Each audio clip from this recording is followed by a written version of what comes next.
নমস্কার, astrologer S Kumar. আশা করি আপনারা সকলে ভালো আছেন। আজ আপনাদের আমি যে বিষয়টি নিয়ে বলবো সেটি হলো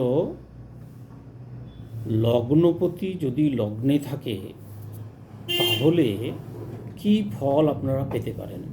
বিষয়টি একটু মনোযোগ দিয়ে শুনুন। আপনারা অনেকটাই নিজেদের হরস্কোপ বিচার করে নিতে পারবেন যদি একটু জ্যোতিষ সম্পর্কে বা অ্যাস্ট্রোলজি সম্পর্কে একটু জানাশোনা থাকে বা একটু পড়াশুনো করেন, তাহলে কিন্তু নিজেই বিষয়গুলো আপনি দেখে নিতে পারবেন আপনার হরস্কোপ থেকে। লগ্নপতি, দেখুন, লগ্নপতি যখন লগ্নে থাকছে তার মানে লগ্নপতি নিজের ঘরে থাকছে। তাহলে কোনো মানুষ যখন তার নিজের ঘরে থাকে তখন সে কি হয়? তখন সে সবল হয়, সে সাবলীল হয়, অর্থাৎ তার মধ্যে কোনো দুশ্চিন্তা থাকে না এবং কোনো ভয় ভীতি, মানসিক অবসাদ বা মানসিক দুশ্চিন্তা ইত্যাদিগুলো থাকে না। তাহলে লগ্নপতি যখন লগ্নে থাকছে তাহলে লগ্নটি সবল হয়ে গেল, অর্থাৎ যে ঘরটি তার নিজের ঘর, সেই ঘরে যখন সে থাকছে তখন সে সবল হলো, অর্থাৎ বলশালী হলো। এই বলশালী লগ্নপতি তখন আপনাকে কি করবে? যে ফলগুলো দেবে বা লগ্ন থেকে যে ফলগুলো আপনারা পাবেন বা পাওয়া যায় জ্যোতিষশাস্ত্র অনুযায়ী, সেইগুলো আপনি কিন্তু ভালো ফল পাবেন। এইখানে আপনাদের যেটা দেখতে হবে সেটা হচ্ছে এই লগ্নপতি সবল আছে কিনা বা দুর্বল আছে কিনা। যদি দুর্বল থাকে তাহলে কিন্তু ওই লগ্নপতি নিজের ঘরে থাকবে ঠিকই, কিন্তু দুর্বল মানুষ কী করে? দুর্বল মানুষ তো সব কিছু কাজ করতে পারে না। দুর্বল মানুষ ঘরের মধ্যে খাবার থাকলেও সেটা সে যদি এতই দুর্বল হয় তাহলে সেই খাবারটা নিজের হাতে নিয়ে খেতেও পারবে না, বা ঘরের কাজ যদি কিছু করার থাকে সেটা করতে পারবে না। দুর্বল হলে এই সমস্যাটা দেখা দেবে। এবং যদি পীড়িত হয়, এটা একটু দেখে নিতে হবে। এই লগ্নপতি নিজের ঘরে আছে ঠিকই, কিন্তু শত্রু তাকে পীড়া দিচ্ছে কিনা, অর্থাৎ কোনো শত্রুর দৃষ্টি আছে কিনা। হলো, দৃষ্টি থাকলে নিজের ঘরে থেকেও সে কিন্তু কি হবে? একটু বিরক্ত হবে, অবসাদগ্রস্ত থাকবে এবং নানানভাবে অবস্ট্রাকলের মধ্যে থাকবে। নিজের ঘরে থাকলেও কি, নিজের ঘরে থাকলেও তো চারিদিকে যদি শত্রু থাকে তাহলে নিজের ঘরে থেকেও কি শান্তি পাবেন? পাবেন না। তো সেই ক্ষেত্রে একটু পীড়িত কিনা বা অপীড়িত কিনা এটা কিন্তু দেখে নিতে হবে। আর আরেকটা জিনিস যেটা হবে, যেটা আমি বারবার আপনাদের বলেছি, সেটা হচ্ছে এই লগ্নপতি বা যে কোনো পতি প্রতিকূল বা অনুকূল কিনা। লগ্নপতি মানে আপনি, এটা মনে রাখুন, লগ্নপতি মানে কিন্তু আপনি। এবার আপনি আপনার পক্ষে আছেন কিনা এটা দেখতে হবে। অর্থাৎ লগ্নপতি প্রতিকূল না অনুকূল। অনুকূল যদি হয় তাহলে আপনার পক্ষে থেকে গেল লগ্নপতি, অর্থাৎ আপনি আপনার নিজের পক্ষে থাকলেন। এবার যদি প্রতিকূল হয়, প্রতিকূল মানে বিরুদ্ধে, অতএব লগ্নপতি নিজেই আপনার বিরুদ্ধে হয়ে গেল, অর্থাৎ আপনি নিজেই আপনার বিরুদ্ধে চলে যাবেন। এই হচ্ছে পরিষ্কার ধারণা। এইভাবে বুঝুন বিষয়টা, তাহলে ক্লিয়ার থাকবে। লগ্নপতি যদি প্রতিকূল থাকে তাহলে কিন্তু আপনি নিজেই আপনার সমস্যাগুলো তৈরি করে ফেলবেন, নিজেই আপনার নিজের ক্ষতি করে ফেলবেন। এই হচ্ছে ব্যাপার। তাহলে লগ্নপতি লগ্নে যদি আমরা ধরেই নিচ্ছি সবল থাকে, তাহলে কিন্তু জাতক ক্ষমতাবান হয়। জাতক কী হলো? জাতক ক্ষমতাবান হলো। এই লগ্নপতি থেকে কি বিচার করা হয়? লগ্নপতি হচ্ছে তৃতীয় ঘরের একাদশ ঘর। একাদশ ঘর মানে কি? একাদশ ঘর মানে হচ্ছে ইচ্ছাপূর্তি। আপনারা সকলেই জানেন। আচ্ছা, একাদশ মানেই হচ্ছে ইচ্ছাপূর্তি। একাদশ মানে হচ্ছে সফলতা বা সাফল্য। একাদশ মানে হচ্ছে জ্ঞান, অর্থাৎ প্রাপ্তি। এইগুলো সাধারণত একাদশ থেকে বিচার করা হয়। তো এই একাদশ যদি আপনার তৃতীয়ের একাদশ হলো লগ্নপতি। লগ্নপতি হচ্ছে তৃতীয়ের একাদশ, তাহলে তৃতীয় মানে হচ্ছে প্রতিষ্ঠা। তাহলে প্রতিষ্ঠা কোথায় গিয়ে বসলো? প্রতিষ্ঠা গিয়ে বসলো তার সাফল্যের জায়গায়। অতএব আপনি প্রতিষ্ঠাতে কিন্তু সাফল্য পেয়ে যাবেন, শিওর। প্রতিষ্ঠার ক্ষেত্রে আপনি কিন্তু সাফল্য পেয়ে যাবেন। এবার দেখা গেল যে আপনার লগ্নপতি লগ্নে আছে, অথচ আপনি প্রতিষ্ঠিত হলেন না।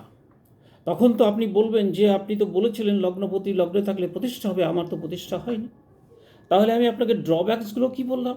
এবার আপনাকে দেখতে হবে ওই লগ্নপতি সবল কিনা, ওই লগ্নপতি পীড়িত কিনা, ওই লগ্নপতি অনুকূল বা প্রতিকূল কিনা। এই তিনটে জিনিস আপনাদের কিন্তু খেয়াল রাখতে হবে। এই লগ্নপতি যদি সবল থাকে এবং অনুকূল থাকে, তাহলে আমি আপনাদের লিখে দিচ্ছি, ডেফিনেটলি বলছি যে আপনি কিন্তু প্রতিষ্ঠায় সফলতা পাবেন। কিন্তু ওই লগ্নপতি যদি প্রতিকূল থাকে তাহলে আপনি সফলতা পাবেন না, কারণ আপনার বিরুদ্ধে চলে গেল। আবার যদি দুর্বল থাকে, যতটুকু পাওয়ার কথা, যখন পাওয়ার কথা তখন পেলেন না, দেরি হয়ে গেল, দুর্বল হলো, দেরি হলো, বা কম পেলেন। পীড়িত থাকলেন, তাহলে পীড়িত যদি থাকে তাহলে কি হলো, পীড়িত থাকলে নানান বাধা এসে তৈরি হয়ে গেল। অর্থাৎ আপনি পেলেন, প্রতিকূল যেহেতু নয়, অনুকূল যেহেতু, অতএব আপনি কিন্তু পেলেন, কিন্তু কখন পেলেন, না কীভাবে পেলেন, নানান অবস্ট্যাকল, নানান বাধা, নানান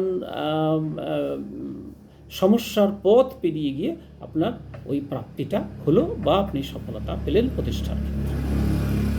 চতুর্থ ঘরের দশম ঘর অর্থাৎ প্রকাশ ঘর। চতুর্থ কি, সাধারণ বিদ্যা, নিম্ন মানের নয়, নিম্ন বিদ্যা যেটা হয় আমাদের মোটামুটি 10-12 পর্যন্ত ধরুন, এই নিম্ন বিদ্যাটা, তাহলে নিম্ন বিদ্যার প্রকাশ পেয়ে, দশম মানে প্রকাশ, তাহলে নিম্ন বিদ্যার প্রকাশ হবে। আবারও বলছি, এই নিম্ন বিদ্যার প্রকাশ কিন্তু তখনই হবে যখন লগ্নপতি সবল হবে এবং অনুকূল হবে। তাহলে কিন্তু আপনার এই নিম্ন অর্থাৎ 12 পর্যন্ত যে পড়াশোনা আপনার নিঃসন্দেহে ভালো হবে, আপনি প্রকাশিত হবেন। এই পড়াকে আপনি প্রকাশ করে ফেলবেন, মানে কি, আপনি নিজেকে পড়ার দিকটাকে প্রকাশ করলেন। প্রকাশ মানে কি, আপনি রেজাল্ট ভালো করলেন, পড়াশুনো ভালো হলো, ইত্যাদি ইত্যাদি। পঞ্চমের নবম ঘর, পঞ্চম বিদ্যা, বুদ্ধি, উচ্চ বিদ্যা, বুদ্ধি কলেজ লেভেলে, তাহলে বুদ্ধি, প্রতিভা, এন্টারটেনমেন্ট, এগুলো আপনার ভালো হবে। অর্থাৎ পরিণামের ঘর, পরিণাম নয়, এটা হচ্ছে মূল উৎসের ঘর, তাহলে এই উৎসগুলো আপনার ভালো হবে। নবম মানে উৎস ভালো হবে। তাহলে সপ্তমের সপ্তম ঘর, আবার নবমের অর্থাৎ পিতার হচ্ছে আপনার পঞ্চম ঘর, দশমের চতুর্থ ঘর। এবার আপনি দেখলেন যে আপনার কর্মে সুখ হবে কিনা, আপনি বিচার করতে চাইছেন। তাহলে এবার আপনি বিচার করুন, কর্মে আপনার কি সুখ হবে কি হবে না, নিজেই বিচার করে নিতে পারবেন। দেখুন লগ্নে কে আছে, লগ্নে যে গ্রহ থাকবে, সে লগ্নপতি থাক বা যেই থাক না কেন, লগ্নে যে গ্রহটি আছে, সেই গ্রহটি যদি আপনার পক্ষে থাকে, অর্থাৎ অনুকূল থাকে, সবল থাকে এবং অপীড়িত থাকে, তাহলে আপনি 100% জেনে নিন আপনার কর্মে সুখ হবে। বিপরীতভাবে ধরুন, এই লগ্নে আপনার এমন একটি গ্রহ আছে যে লগ্নটাকে পীড়িত করে দিয়েছে, লগ্ন ভাবটাকে নষ্ট করে দিয়েছে, দূষিত করেছে। এই লগ্ন ভাব দূষিত করার ফলে কি হবে, এবং এই যে গ্রহটি আছে সেই গ্রহটি লগ্নপতি হতে পারে বা অন্য গ্রহ হতে পারে, আমি লগ্নপতি হিসেবেই বলছি, বা অন্য গ্রহ হিসেবেই ধরুন, লগ্নে যে গ্রহটি আছে সেই গ্রহটি যদি দূষিত হয়, পীড়িত হয়, প্রতিকূল হয়, তাহলে কিন্তু আপনি জেনে রাখুন আপনার কর্মে সুখ হবে না। অর্থাৎ কর্ম নিয়ে আপনাকে বিড়ম্বনার মধ্যে পড়তে হবে, অর্থাৎ নানান ঝুট ঝামেলা, অবস্ট্রাকল, বাধা ইত্যাদি ইত্যাদি কর্মের মধ্যে এসে হাজির হয়ে যাবে।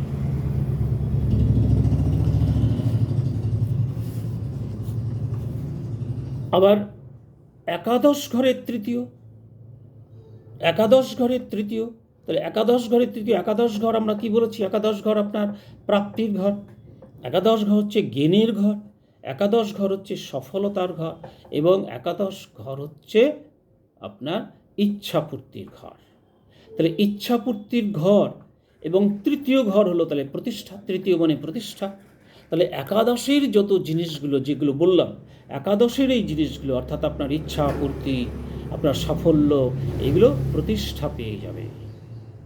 আপনার সফলতা, জীবনের যে সফলতা, সেই জীবনের সফলতা কিন্তু প্রতিষ্ঠা পাবে, অর্থাৎ সেট হয়ে যাবে, আপসেট থাকবে না।